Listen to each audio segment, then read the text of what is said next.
So you see that the Bet Knesset has a much, much bigger responsibility than people think. If your congregation is mostly secular people, that's not the fault of the people anymore. It's fault of the Bet Knesset and the leadership at the Bet Knesset.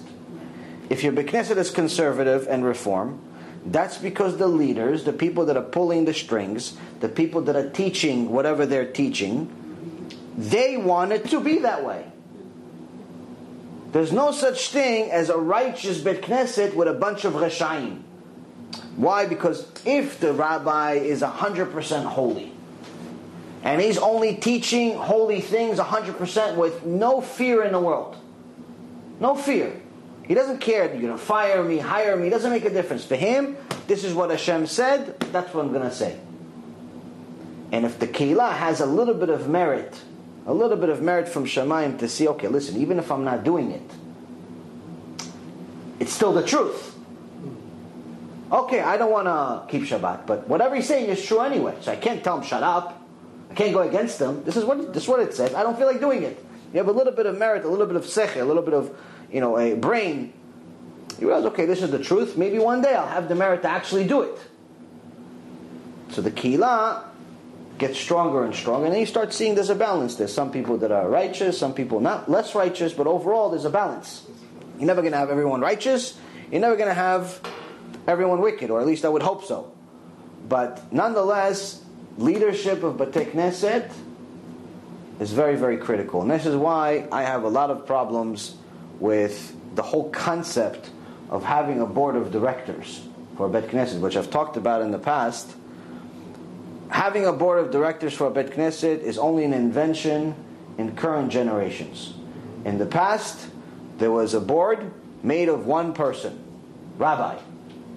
The rabbi was the board. The rabbi was the president. The rabbi was the vice president. The rabbi was the secretary. The rabbi was treasurer. The rabbi was everything. He called the shots. That's why it was much easier for him to tell the truth. He's not worried about somebody firing him. You don't want to come? Don't come. What's the problem? Today, unfortunately, even if the rabbi is fantastic, he's a great speaker, he's only an employee. So if he says something that the rich guys running the board don't like, they fire him the next day. So now you have a dilemma. You have an honest rabbi, wants to say the truth, but he knows that he can't do it. He knows that if he says the truth, they're going to kick him out tomorrow. What is he going to do? So a rabbi like that, I heard this from Rabbi Mizrahi, and I think it's 100% true, and it's the only way. He's not allowed to say what they want to hear. Meaning, he's not allowed to not say the truth. Never. He's never allowed to go down to their level. Like they want him to say, talk about nonsense that's not going to do anything for anyone, and not talk about Shabbat, not talk about kosher, not talk about Tarat Mishpacha, all the foundations of Judaism. He's not allowed to do that. So what do? You can't say the truth. You can't lie either. So what do? You say the truth in a little bit of a nicer way, but more importantly, you bring somebody else to say the truth from the outside. You bring Rav Mizrahi, you bring Rav Alon Anava, you bring somebody like me to come there, say the truth, wake people up. After the shiur, they go to the rabbi like, listen, this guy that you brought here, this rabbi, everything he said is true? He goes, yeah, it's true. He gave you the verses, he gave you the sources of everything. It's true. So people can start waking up that way. You're not allowed to fall to their level. And this is the problem a lot today, that a lot of rabbis have this problem where sometimes they, obviously if they learn Torah, they know the truth. There's only one version of the truth. Or they say, it was this way when I came here. Okay, it was this way. You came here to fix it.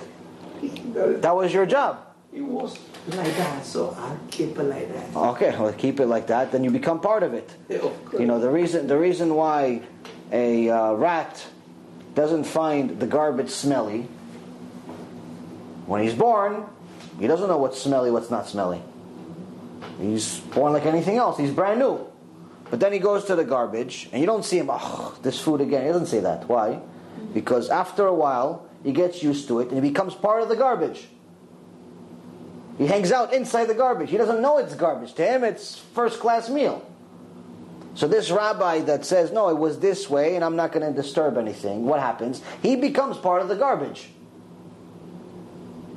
He becomes part of the Reform shul. He becomes part of the conservative shul. He becomes part of the secular shul that no one ever does tshuva.